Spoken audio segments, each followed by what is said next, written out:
Hey everyone, we're back. We're at it again. This time it's going to be a little different because this time, instead of our gospel lesson, which today was, about Jesus telling the disciples the Great Commission to go and baptize all nations, to teach people as I taught you, to teach the things and do the things I commanded, we are deciding to do the other story, which was about Genesis, about the creation. Because we feel like today would be a really good day to remember what this was all about from the start, about looking after one another, about caring for creation, and instead of using a bunch of action figures, we only used two, very briefly. And instead, we made something, didn't we? We did. We made something. We hope you like it. Go team! Go team! Go team! So in the beginning, there was darkness. Everything was formless and void. Water and chaos moved in the midst of the earth. There was the earth and there was darkness around it. But God's breath, this wind, moved across the chaos, across the darkness, and created something. And there was light. God said, "Let there be light," and there was light. He called the light day, and he called the night, night. In this day, God decided to create a dome, to put a dome over the earth to separate the waters of chaos and the waters of the sky. God created the earth as waters, and apart from the dome, there was the dome of the sky. It was very good. And God created to set the sky. Setting in the sky, it's clouds. Setting in the water, it's waves. And God decided that from this, God would pool all the waters together. And in pooling them all together, there rose dry land. Called this land, the waters, the seas. It was beautiful. There was now land, sea, there was sky, there was earth. It was good. And then God decided to grow in the midst of that, to sprout something new, something green. God decided that God would grow, cover the earth in growth and life, and from it all seeds and all plants, from it all fruits and all vegetables. All of them sprouted in their many colors.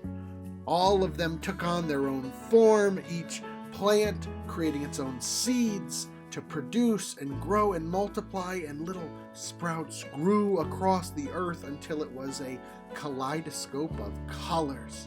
It was beautiful. Then something awesome happened. God looked at it and God said, "This is great. I love this. I am all on board with what's happening here." Then, God decided to set things apart. He created day and night. It's light and it's dark. And from that, in the darkness, God created lights of the darkness to rule over the darkness, stars in the sky, and one particularly important star to rule over the day.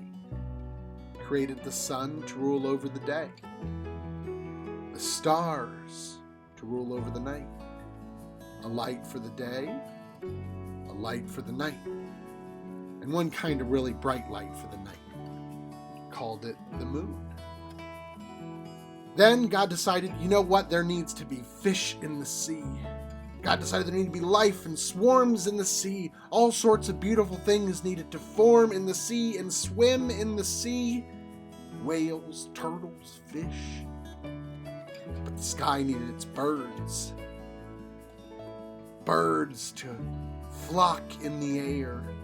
Birds to fill the sky with life. Birds to fill the sky with song. So he created things to swarm amongst the earth, things to crawl across the ground. God created animals and herds. great beasts, predators, prey, animals. God made all of these things to cover the earth and told them to be fruitful and to multiply. And they inhabited the earth. They became a part of its kaleidoscope of colors. Then God created people. On this day, God created people, and He placed them there, and they lived there. They looked after creation. He told them to care for all God had made. And they did. We work to that to this day, to look after all the good things God has given us. This is how creation took place. And that's what happened. Yeah, so we decided to tell the creation story in that fun way and creating something because we wanted to get in touch with that sort of idea of being co-creators with God and helping to work towards this kingdom. We wanted to remember that God made us all in God's image, that God created this whole thing, that it might work together in sort of harmony and in producing its own fruit and growing and caring for one another, caretaking, restoration. We just thought it was important to hear that story again. We thought it'd be really important to remember we are all made in the image of God, and that together with all of creation, we are working towards that thing God declared everything God made to be, which is good. We're working towards good creation.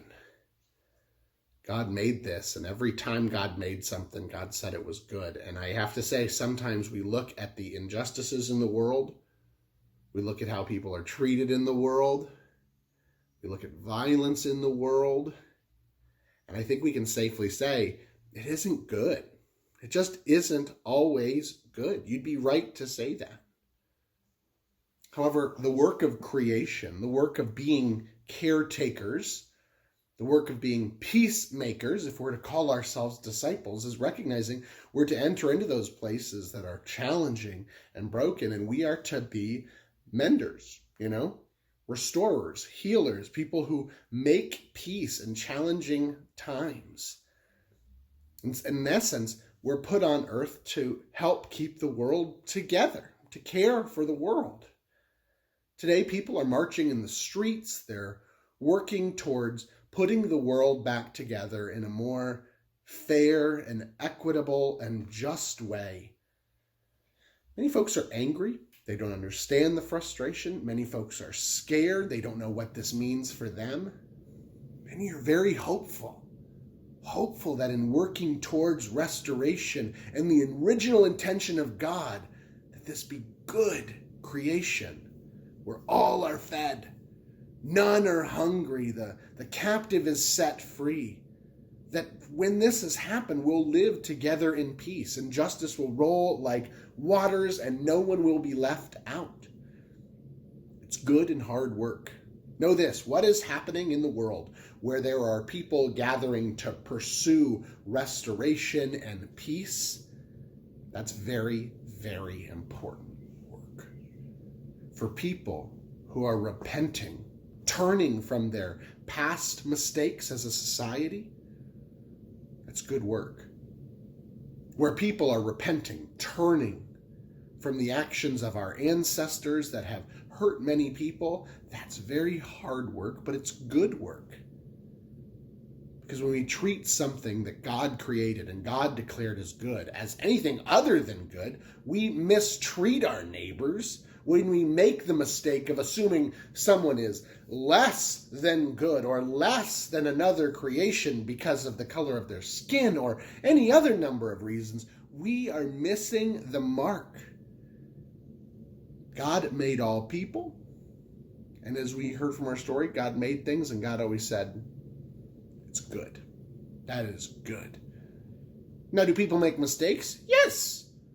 But our goal is to work towards restoration, towards resurrection.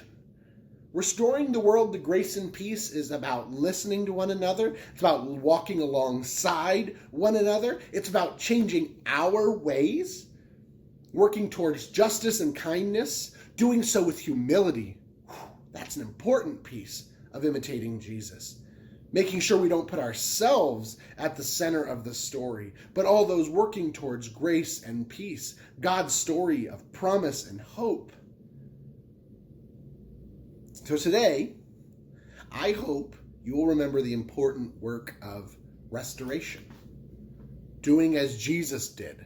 For people on the margins, we are right to go stand alongside them on the margins and then to make room and bring the margins to the center. For a world that groans under our abuse of its resources, we are right to work and repent and restore those places that we have neglected or abused.